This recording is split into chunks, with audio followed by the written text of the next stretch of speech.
Hello and welcome back to another Complete Rider motorcycle review. In this episode we take a look at the 2021 BMW S1000RR Sport. This crazy 200 plus horsepower Bavarian ball terror blew my mind, and motorcycling for me may never be the same again. As we ogle BMW's latest sports bike offering and fantasise just what it would be like to own such a beast, we also ponder the question, just how long will our licence last? Then, of course, we hear it, ride it, and then give it a review. What's a review, I hear you say? Well, we'll rev up the tacho and give it a completely 100% biased and unscientific score. Kinda like this.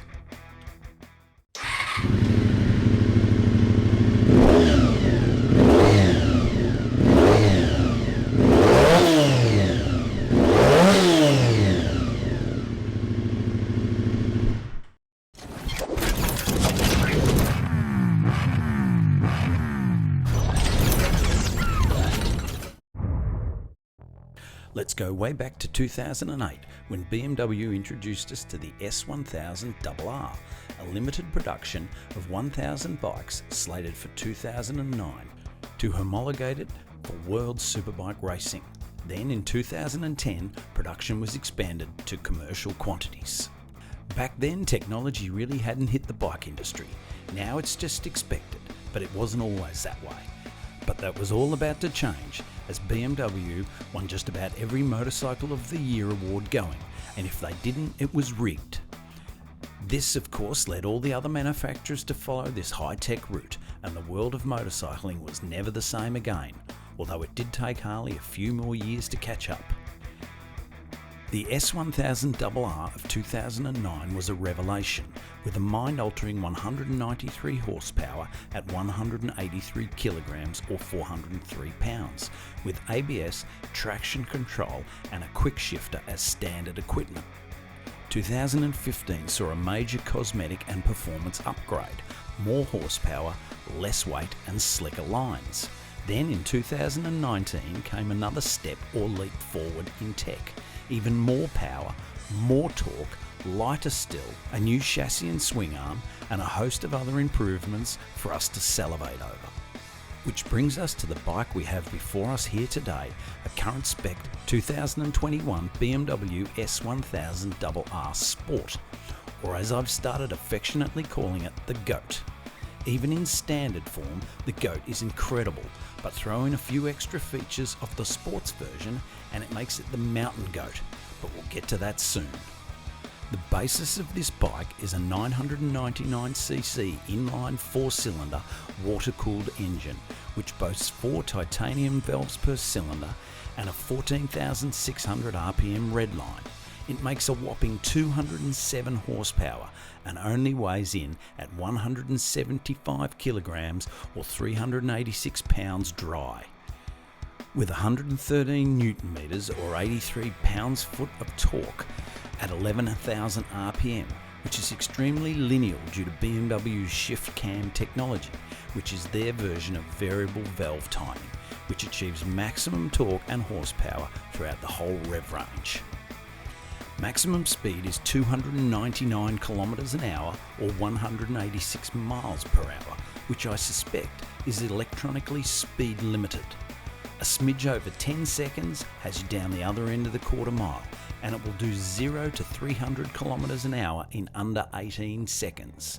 I'll say that again, 0 to 300 kilometers an hour in under 18 seconds. With that level of acceleration, you'll need the brakes to be pretty damn good, and BMW delivers that too. Twin 320mm discs up front with 4-piston calipers and a single 220mm rear, all pretty standard these days. But depending on your spec level, it's the controllability of the ABS that shines. Various programmable levels front and rear for road, track, wet or dry, or no ABS at all if you're game. It also features BMW's dynamic brake control technology to help save you from behind. Same with the riding modes. 4 standard modes plus the sports model and above gains 3 race pro modes that can be completely individualized to suit you. BMW's dynamic traction control looks after getting all those 207 ponies to the ground in a smooth, controlled manner. And I've got to say, for a bike that has this much power, it's ridiculously smooth with its power delivery. I only had a quick spin and I felt amazingly comfortable from the get-go. Its 16.5 litre or 4.4 gallon tank gets you between 250 to 300 kilometres range, and its bar seat peg triangle is good for taller folk as well as me at 5'10". 17-inch rims with a 190/55/17 Bridgestone Battle-Axe Hypersport S1000RR rear tyre and a 6-inch rim with one of the sexiest looking dishes I've ever seen on a bike. If you've enjoyed the video so far, please give it a like so the great YouTube algorithm will show me some love, and don't forget to hit the subscribe button as well. The rear swing arm looks so cool and complements the rear end, and as it's derived from World Superbike racing, it's designed to work as well.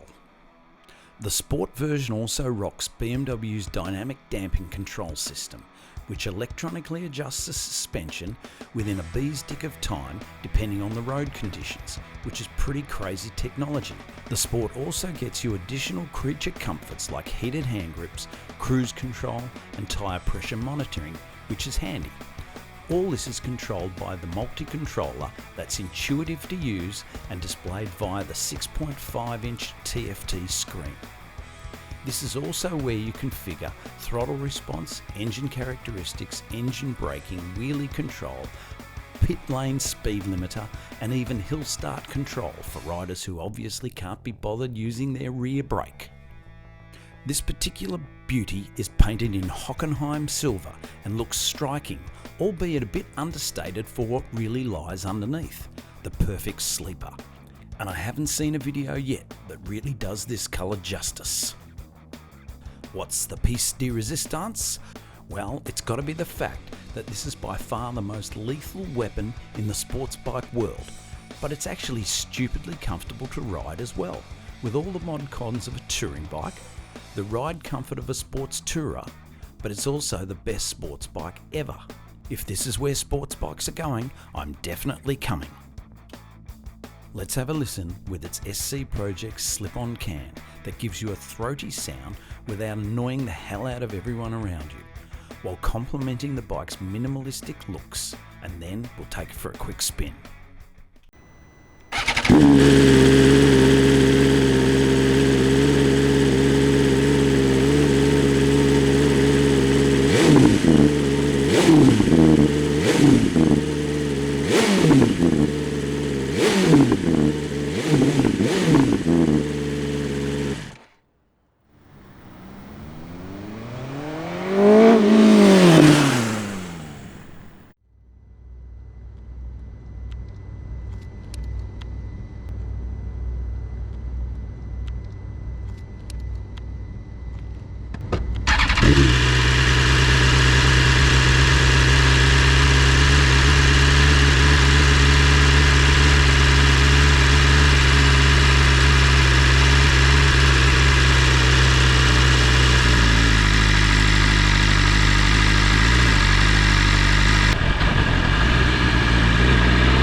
that's a no-brainer. It hit the rev limiter.